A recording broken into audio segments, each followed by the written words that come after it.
Whenever I think back to the glory days of the Xbox 360 and PlayStation 3, I just think of how creative video games used to be. Okay, so I do remember that whole military FPS phase we had, where every game would be a Call of Duty clone set in Afghanistan, but Inversion was different. Sure, it was a standard third-person shooter, where your gun goes pew-pew and the enemies scream in agony, but where it had differentiated itself was in how it changed those fundamental mechanics. The inclusion of zero gravity altered how you traversed your all too familiar environments, granting you one hell of a spectacle whenever you found yourself upside down. This emphasis on low gravity manipulation turned repetitive gunfights into unpredictable dances in the air, where any and everything could be used as a weapon of bloody destruction. Inversion was released back in 2012 by Saber Interactive. This team was also known for developing the bullet time first-person shooter TimeShift at the time, which held time manipulation powers at the center of its core gameplay loop. So these guys have a cool track record of creating some highly interesting shit. Naturally, being so ambitious with a title like Inversion, which experiments so much with anti-gravity mechanics, Saber Interactive faced a lot of issues in the development of Inversion. It was originally planned for release back in 2010. The project went dark for quite some time before being granted a release date in 2012. But then all of the gamers excited for the game got even more blue balls when it suffered continued delays until later that year. When it finally released, players found that Inversion depicts the Earth invaded by a tribal species called the Lutadors. Now, I understand that these people sound like a Mexican wrestling gang, but stay with me. They were armed to the teeth with custom-made weaponry and alien technology in the form of anti-gravity guns. It's one of those games with a mildly enjoyable B-movie plot, where the good guys will fight back against the oppressive bad guys. Officer Davis and his partner Leo are driving through the city after their shift at the PD, and that's when the shit starts going down. The Lutadors have swarmed the city, and they're just murdering people left and right. What's kind of funny about that is that the game really doesn't care if you join them in killing half of the city's civilians either. Your partner Leo might wag a finger at you, but you won't find any Call of Duty mission failed screens when you do it. And I say when you do it because these guys are literally running right in the middle of your gunfire. Alright, you're gonna kill a few civilians here because they honestly want to die. You'll fight through the war-torn city streets all the way down to the depths of the Lutadors' underground home. The crime-fighting duo joins the local resistance in an attempt to gain control back over the Earth, as well as finding Davis's daughter, who is assumed kidnapped. Don't ask about his wife, it's kind of a touchy subject. You'll also find that these cop partners are the furthest thing from Lethal Weapon. The personalities of these two are pretty par for the course as far as dude bro shooters go. That is to say, all they talk about is fucking, and apparently wearing a friendship bracelet for your daughter makes you less of a man. No, where Inversion really shines is its gameplay. That is, if you can even play it. Now I'm sure none of these technical issues exist for the console versions of Inversion, but I played this atrocious port of a game on the PC, which may as well stand for please crash at this point. I've had crashes when reloading checkpoints after a death, crashes when entering cutscenes, crashes when exiting cutscenes. This port in general is just a crash magnet, and I think I've seen this main menu just as much as I've played the actual game. But when I am playing Inversion, I'm usually fairly impressed by how well put together it is. Aiming and shooting is snappy and responsive. You can sprint out of harm's way, roll to dodge grenades, and not only hide behind cover, but perform various maneuvers from it. Inversion's got a lot of heavy Gears of War inspirations, all the way down to the D-pad weapon selection wheel. Well, it's got more inspirations than that, with the whole Earth being invaded by another species, but I won't go there. The controls are very intuitive, and they feel right at home with a gamepad, except for one issue. The reload button is the Y button. Of all the dozens of crashes I've experienced playing this game, I would suffer 100 more if I could swap the reload button to X on my controller. The game has a steady rhythm of cutscenes, walking, and then truckloads of shooting. You'll hunker down and cover as waves of grunts swarm your position, picking finishing them off one by one alongside your AI companion, who is surprisingly helpful. Your partner Leo will aggressively mow down Ludadors, as well as generously share his anti-gravity powers with them. So I imagine if you do hit an unfortunate game over screen, there's at least one person you can't blame for it. Things start to get a bit more complicated as snipers enter the battlefield, identified by their glowing red lasers, and shotgunners, as identified by their glowing red low health indicator on your screen. Pro tip: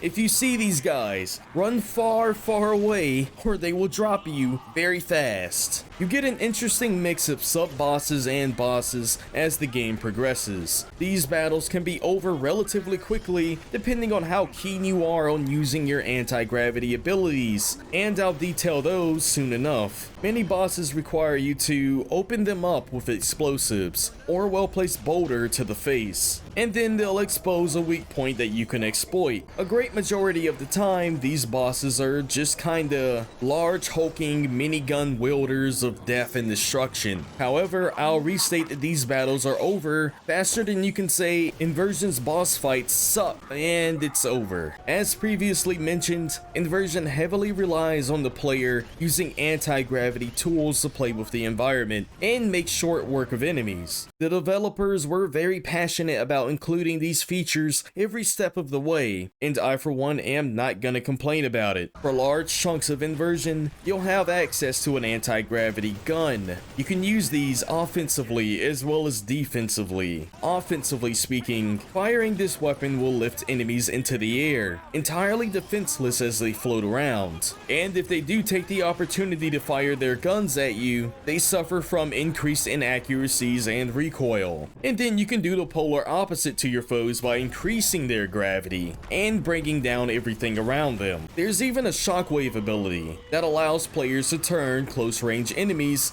into strawberry jam. It's great for those moments where you're caught off guard or in the middle of reloading. It's vital to use these tools as enemies tend to pile up and hunker down in fortified cover. Just be aware that the Ludadors created this equipment, and naturally, they will use it against you as well. And let me tell you, having your enemies lift you up out of your own cover to then pepper you with bullets as you desperately try to fight back is simultaneously one of the best and most infuriating gameplay experiences I've ever had. While being defensively used, these weapons are great for providing cover for yourself. Cars, oversized rock chunks, barrels, these can all be utilized in zero gravity and absorb a bit of damage as you hover them in front of you. In the case of cars, they have an additional usage of being placed down onto the ground to provide an additional cover. Everything else, high velocity Ludador juicers. But anti-gravity doesn't just play into combat situations. You also use it while traversing the environment, and this is where the eye candy kicks in. Levels can do 360-degree flips as you explore them, essentially putting ceilings and rooftops under your feet. You just step into the glowing Inversion platforms, and if you don't end up hurling your lunch up first, you'll be treated with some pretty jaw-dropping sideways, upside-down perspectives. It goes so deep that the anti-gravity traversal takes a new form inside of combat itself. You'll find yourself floating to and from chunks of debris, popping out to take shots at enemies, floating around the street signs. There's just no getting tired of the variety in the engagements Inversion forces you into. It constantly pushes you out of your comfort zone and has you interacting with the game in ways you aren't normally able to. Despite a lot of the creativity going into the anti-gravity features, however, the same can't be said towards the guns themselves. Now, aesthetically speaking, many of their designs are striking and unique, especially the Ludador guns. You feel like the Ludadors crafted many of their weapons by hand, using the materials they had at their disposal. The big disconnect kicks in when you're actually using these weapons in combat. The assault rifle is a standard fully automatic weapon. There's nothing particularly special about it, aside from the big knife attached to the frame, where guns like Gears of War would throw on a chainsaw and have you executing foes. This knife just kind of pokes people. You've also got shotguns strong enough to down foes with a well-placed chest shot, and that also applies for your enemies, by the way. Tubable sniper rifles that that pop heads in a gorgasmic fashion, miniguns capable of shredding humanoids into ground beef, my favorite being the semi-automatic rifles that allow me to maintain accuracy at a distance, without all of the spread that comes with a full automatic. Despite the basic performances of many of these weapons, it does help that the visual feedback from all of the blood and gore is satisfying. Heads really do pop off, and environments are practically painted with red after gunfights. If you're a fan of explosives, then you'll be happy to find no shortage of grenades, rocket launchers, hand-placed red barrels, and even explodable street vehicles. To further complement this, Inversion has many destructible elements to their environments: stone walls, various props, structural pillars. All of these can be broken and ripped apart to one degree or another, though not on the level of Red Faction Guerrilla. Destroying the cover that your enemies are hiding behind does add quite a bit to the experience. Level design in Inversion follows a basic pattern of hallways and corridors in most sections, but it does delight whenever the levels provide you with a bit more legroom, in some cases even allowing for players to choose between multiple routes. Even if all they do is lead you to the same location, it is a welcome effort. You'll explore city streets before and after the calamity, apartment buildings on the verge of ruin, rooftops of dilapidated buildings, and even the natural underground home of the Lutadors. You won't be gawking at the visuals, not even if you had a time machine back to 2012, but there's enough variation in locations to keep things moving at a steady pace without getting bored of the repeated sights. And I definitely recommend that all of you give this game a try if you haven't already. That is, if an Xbox 360, PlayStation 3, or PC is an available option for you. Inversion is fun, brutal, and holds a special place in my classic game library. Anyway, this is Rage Watch, and if you enjoyed today's video, then make the like button sparkle and drop a comment below. Thanks for listening to me ramble.